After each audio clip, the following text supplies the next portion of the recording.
Okay, now we are in the home stretch here. We're going to return to the task of honoring quality television with our third award for the promotion of science and reason in a TV miniseries.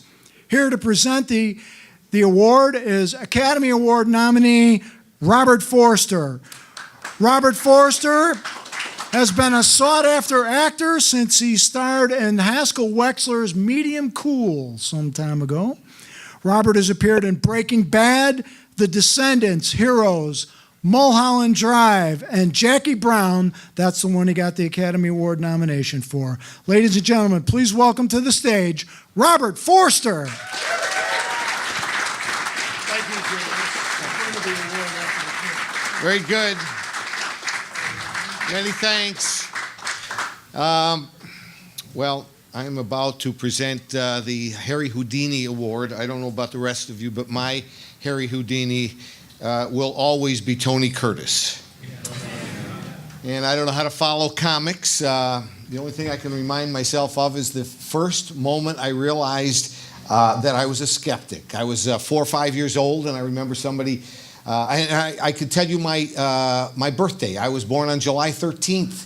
And sometime after that, when I was 7 or 8, somebody said that 13 was a bad number.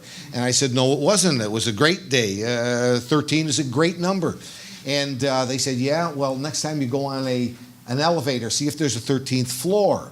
And I might have been 11 or 12 when I got on an elevator and saw that there was no 13th floor. And it occurred to me that this is what superstition was. People believe in things that are not true. From that moment on, I asked myself, what is true? And this outfit has been has been the kind of thing that makes you say to yourself, I'm glad there is somebody out there watching out for the bullshit.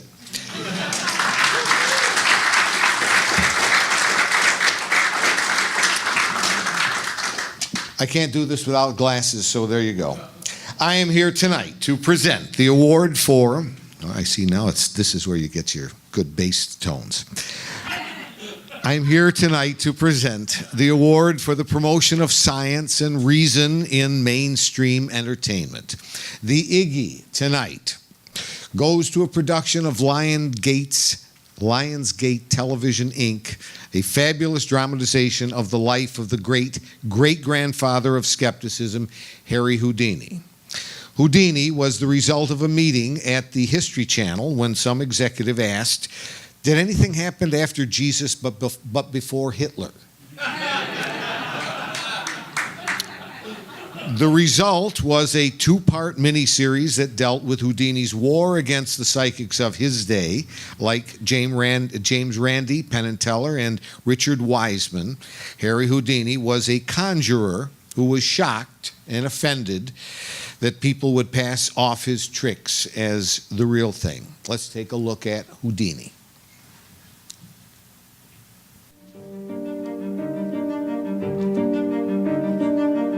Ladies and gentlemen, pay close attention, please.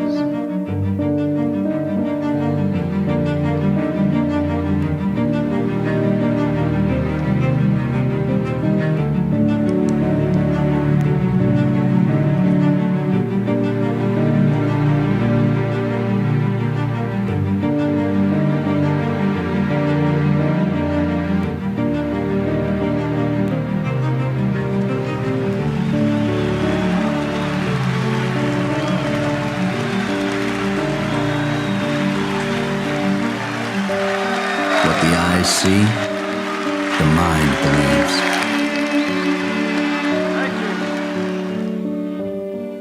I was forced to conclude that you possess spiritual powers. Beg your pardon? Spiritual powers. I was forced to conclude that no human agency would have allowed you to penetrate that wall. Now, I am a spiritualist myself, and therefore, of course, I am rather familiar with psychic phenomena. Well, Sir Arthur, I'm extremely flattered, but I gotta tell you, going through that brick wall is a trick, nothing more.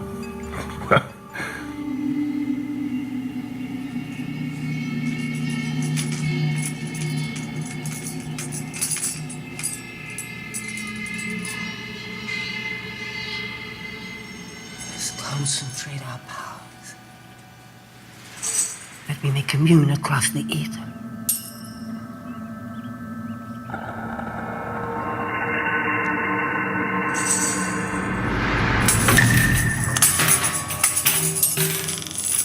What do you know? Have you no shame?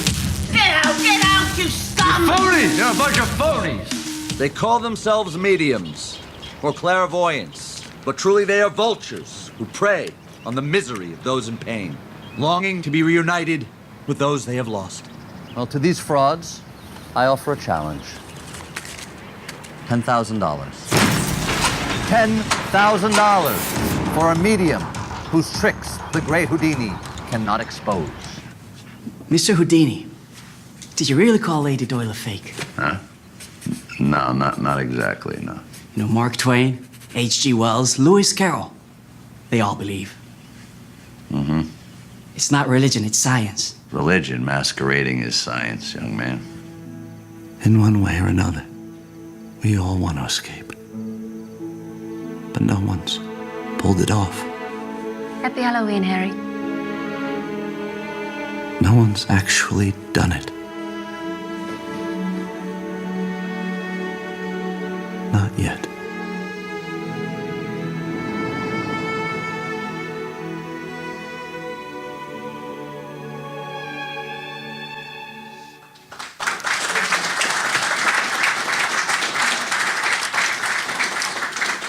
Here to accept the Iggy for Houdini are the writer and executive producer. The writer of the screenplay for Houdini is the son of Bernard Meyer, whose definitive biography of Harry Houdini was the basis for the film. Nicholas Meyer is responsible for some of the most memorable film and television moments in his generation. He changed the course of the Cold War with his epic 1983 television film, The Day After. The most watched television film in history. I saw it. He saved a multi-billion-dollar franchise from extinction when he wrote and directed Star Trek, The Wrath of Khan. I'll say. And the executive producer of Houdini has produced over 70 films, most notably films that deal with the important but forgotten historical events. The films of Gerald W. Abrams have looked at the Nuremberg war crime trials in Nuremberg, the sale of military secrets to the Soviets in Family of Spies, a Holocaust survivor who stood trial for colluding with the Nazis in Out of the Ashes, and a U.S. citizen jailed by the Soviets in the defection of Seamus Kudirka, and many, many other important stories. Please welcome to the stage Nicholas Meyer and Gerald W. Abrams.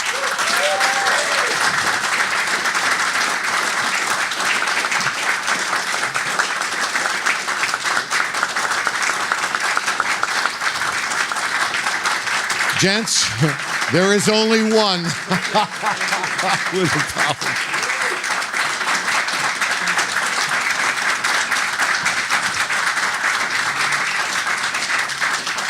Is this working?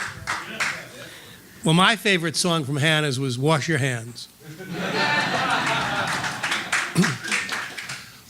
My remarks will be brief.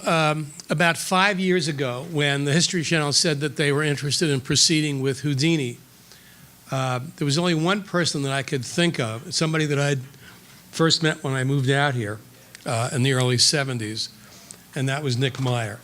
Nick had been nominated for the 7% Solution, and there's a quality about Nick that even though it's the 21st century, he keeps thinking that it's the 19th century, and I thought he'd be a good person for me to find out if he had any interest in this project. And when I called him and said, would he be interested in doing something on Houdini, there was a pause on the phone.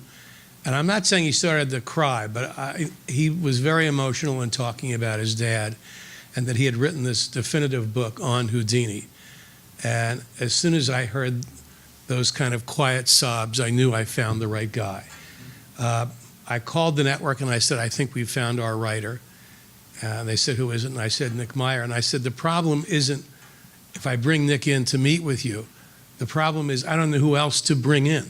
So it wasn't even that there was a close race between Nick and another writer or two other writers. There was nobody but Nick. And we ended up having 4 Academy Award nominated artists on the movie. But the first one was Nick, and we wouldn't have been there without his brilliant script and his immense knowledge of the subject matter. So without further ado, Nick Meyer.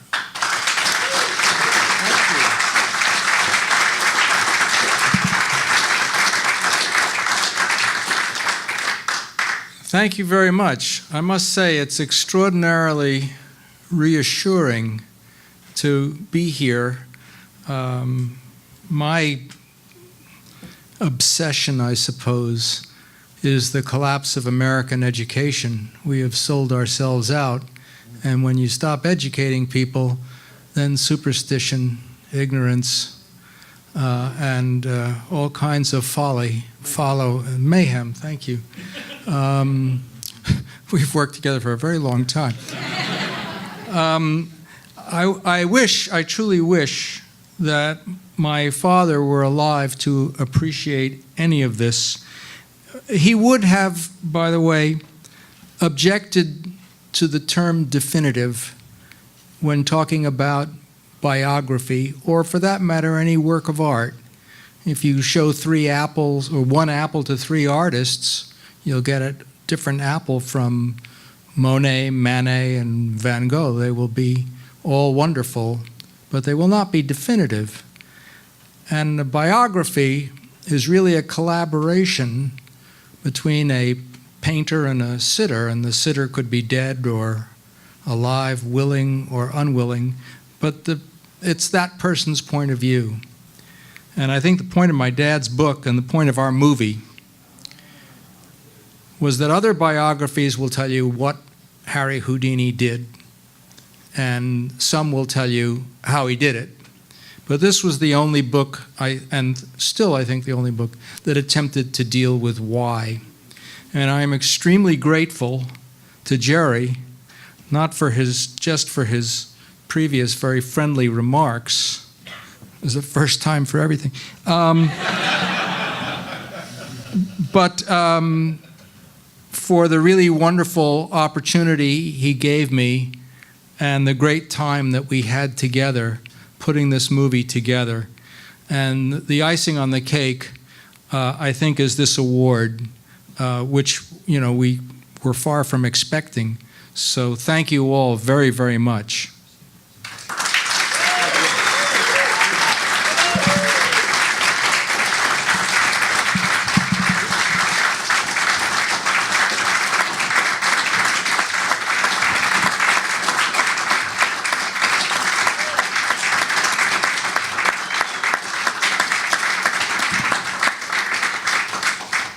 Well, Harry Houdini undoubtedly asked himself the same question: what is actually true? And he went out there and tried to find out for us.